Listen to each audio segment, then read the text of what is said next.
Surengtoje spaudos konferencijoje Liberalų ir Centro sąjungos vadovas Artūras Zuokas iškėlė pagrindinės kuro kainų augimą įtakojančias priežastis ir pristatė Liberalų ir Centro sąjungos siūlymus, galinčius padėti sustabdyti stulbinančiai spartų degalų kainų augimą.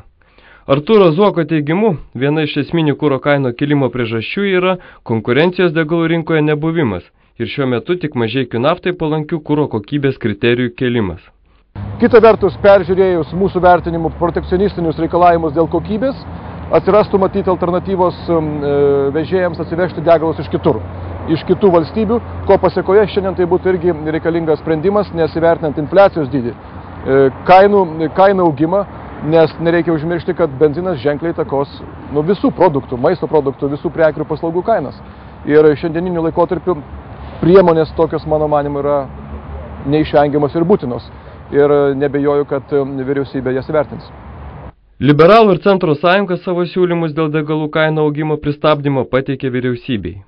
Todėl Liberalų Centro sąjunga ir siūlo vyriausybei šiandien peržiūrėti tam tikrus nutarimus, kurie mūsų manymu iš esmės riboja konkurenciją, ko pasiekoje Lietuvos gyventojai moka žymiai brangiau už degalus negu mūsų kaimyninėse valstybėse vairuojantis vairuotojai. Tai yra peržiūrėti privalomų atsargų kaupimą ir persimtų šią naštą valstybę.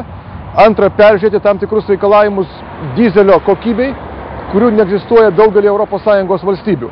Ir ko pasiekoje šiandien degalinių tinklai negali atsivežti pigesnio, analogiškai gero kuro iš kitų valstybių. Na ir trečia, be abejo, peržiūrėti reikalavimus, pagal kuriuos yra steigiamos naujos degalinės, nes biurokratinės procedūros iš esmės taip pat riboja konkurenciją.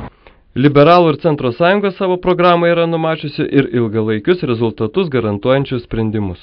Svarbiausia ateityje, kad miestuose būtų pats geriausias Europoje visuomeninis transportas ir be abejo turėtume įdiegti greitųjų traukinių susisiekimo sistemą tarp Vilniaus, Kauno, Klaipėdos ir Šiaulių.